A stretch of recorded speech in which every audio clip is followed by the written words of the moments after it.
Hey everyone, what's going on? Bahroo here, and today I wanted to bring you guys a new series that I wanted to go over while we wait for the pre-sequel. And this series is going to be called Keep or Toss. It's very simple. We're going to basically just be talking about the different mechanics in Borderlands 2 as well as 1, and we're gonna talk about how we want these to sort of change. How do we want them to stay? Should they be tossed out altogether, or can they be worked around a bit but with a couple of changes? And today I wanted to talk to you about Life Leech. Now, in Borderlands 1, there really wasn't any sort of Life Leech at all, outside of the characters being able to have some sort of regen talents, but that's not Life Leech, as well as, I guess the only real Life Leech was transfusion grenades, and they really weren't that great at healing since it took so long for them to get you the heal that you required. But in Borderlands 2, they introduced Moxxi weapons that inherently all have Life Leech on them. And you know, some weapons have more Life Leech than others. There's the Grog Nozzle, which has a absurd 65% on it. And, you know, this got me thinking, should Life Leech be making a return in Borderlands the pre-sequel?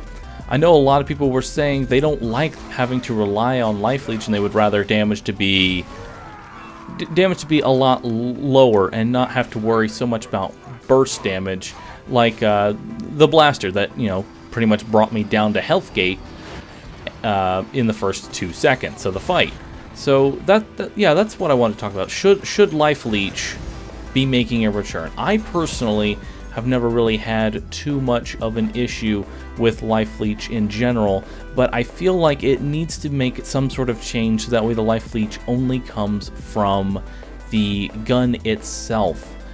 For those who remember when the Ruby was first sort of found, we didn't realize that from the beginning that all damage, every single point of damage you do, even if it's not from the gun, it can be from a grenade, it can be from any sort of skill, anything that you're dealing damage from outside of a turret, say Death Trap or Accident Turret, anything like that, will also heal you. And you know, and even your meleeing with the Ruby in your hand would give you this healing. And you know, people started using this a lot more, and there's a lot of builds centered around basically just life leeching enemies to death, because you don't have to really worry too much. And then there's the other side that say, you know, well, I don't like using Life Leech, but the damage is too high, I can't deal with it. I mean, and there are those who say, well, you can play this entire game without any Life Leech, and that is true.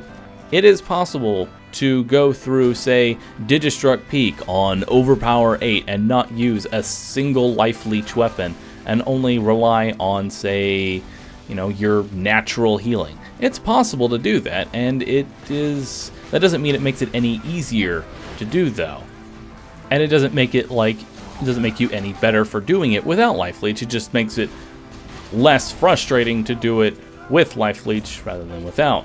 And if I had just been alive for just a second longer, the Nomad's hit right there would not have downed me, because Life Leech would have healed me enough from the damage over time.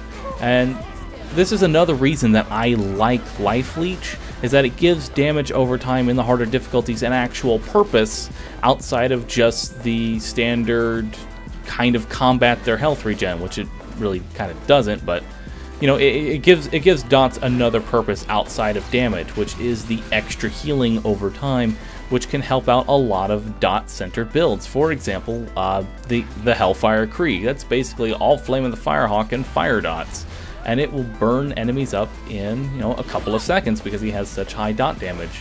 And because the dot damage is so high, naturally he gets near infinite healing. And these are the builds that I'm talking about that center around those dots. So yeah, I would like to see these Life Leech weapons make a return in the pre-sequel. I think that they would be better though if the damage was toned down a bit and make it less bursty, as well as making the Life Leech guns only come from the gun itself, rather than, you know, what we have right now, which is Grog Nozzle plus any sort of grenade equals full heal. I feel like it would be a lot more balanced that way, and it would be a lot more enjoyable to have a good gun with a gimmick here, rather than, yeah.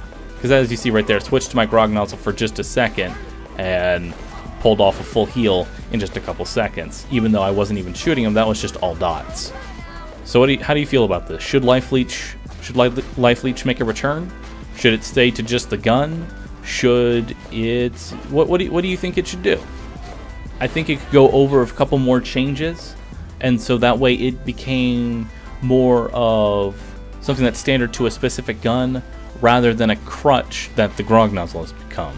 And I'm not saying crutch in a bad way, it's more of just a lot of people rely on it now. You don't need it, but because it's there, a lot of people rely on it.